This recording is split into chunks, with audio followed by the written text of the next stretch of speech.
Good afternoon.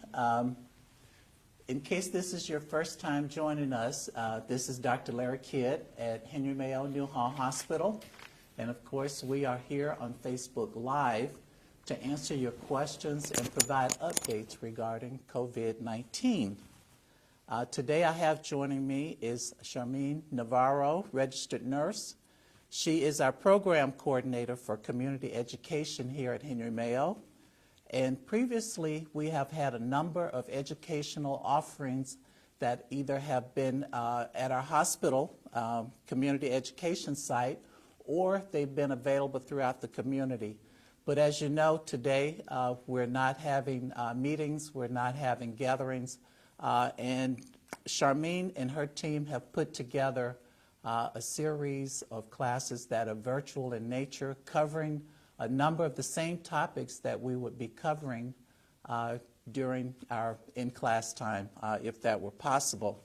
So with that, thank you for joining today, Charmine. Thank you. And if you could give us an overview of the program that you're providing in terms of a virtual offering, and tell us a little bit about those different offerings.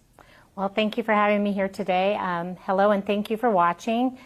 I wanted to let you know that starting tomorrow, actually, we will be doing our online classes. Any of our previous classes we had in person will be online, and offering some of our health and wellness classes. So starting tomorrow via Zoom, we will be having our first class, which will be pneumonia prevention, treatment, and recovery at 1 p.m., followed by plant-based nutrition at 3 p.m. So those will be two of our first offering. You can register online at thehenrymayo.com. There is a tab at the top for community. If you click on community, scroll to the bottom, there's online learning. You click on online learning and you can see what classes we're offering and register through there. When you click on that link, it will take you to Zoom. You can register for the class and it will give you the password. These are protected classes. You do have to register for them to gain access to them, so we won't have any hackers. And we're just here, and we wanted everybody to know that we care. We want to continue to focus on your health and well-being, and we're going to be offering all kinds of variety of classes offered by our clinical educators, including dietitians, nurses, and physical therapy. And in addition, we're offering 2 additional classes for mental health, which is Practicing Mindfulness and Healing Circle, offered by some of our licensed instructors. That will be available for getting together as a group in a community for healing and mental health. That's fantastic, especially during this time when we're not able to indulge in those things that we do on a day-to-day basis to try and stay healthy. For example, exercising, meditation, nutrition, all the things that Charmine just outlined. And this is certainly an opportunity to be able to continue with those types of activities in a virtual way until that time which we're able to get back together in a physical space. Charmine, tell us who are the audience targets for these classes? Are there age ranges in terms of who would be able to sign up?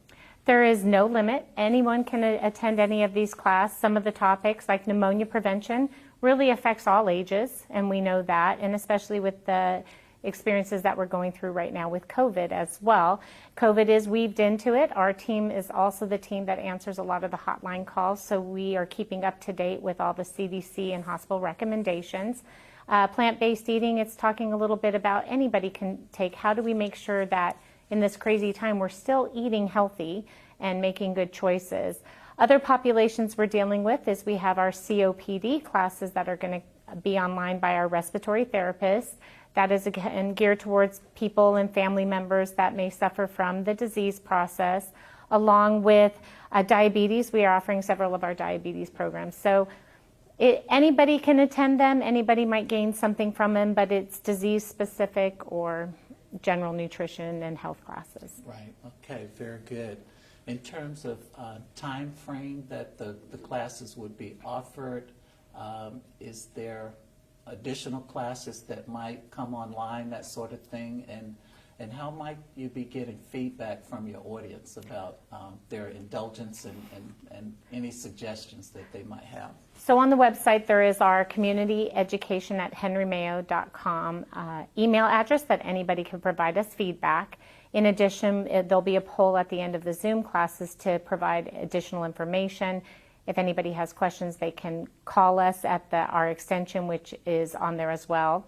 And looking for feedback, additional classes. Right now, we're scheduled through April. If people want additional topics, it's something we can definitely look into. But if this continues, we have classes in line for May. And we're kind of open. We're even looking at working with some of the local high schools that have reached out to us to help provide curriculum for students that are, of course, doing at-home learning right now for nutrition and fitness as well. Certainly, an opportunity for the whole family to get involved. Absolutely. So quite a range.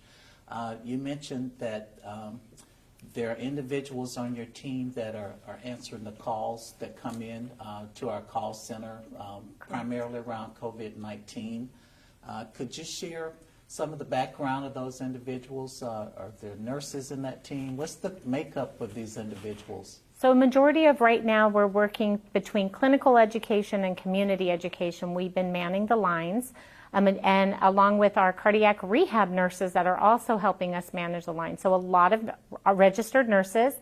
We have a couple of dietitians, and we have some other healthcare educators as well. All of us are clinicians with varying backgrounds. But in addition, if somebody has a question that somebody can't answer, we have the resources here at Henry Mayo and so many people with the knowledge that we can say, hold on a minute, and reach out and get the answers from somebody else if we don't have it. Right, right.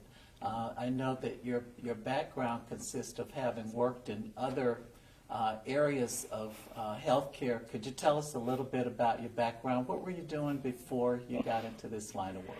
Before community education, which is only about a year, I spent the first 23 years of my career in the emergency department. So frontline nursing.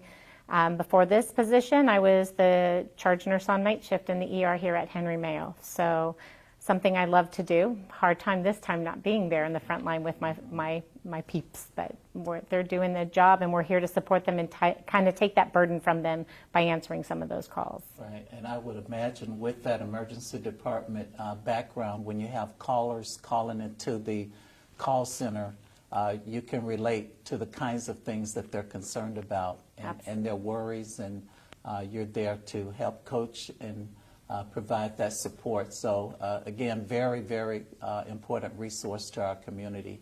And the team is happy to be answering those calls. The nurses like being part of it, and if we can help you out with any questions so that you can stay healthy, stay out of the hospital if you need to, or be directed to go into the hospital and be screened.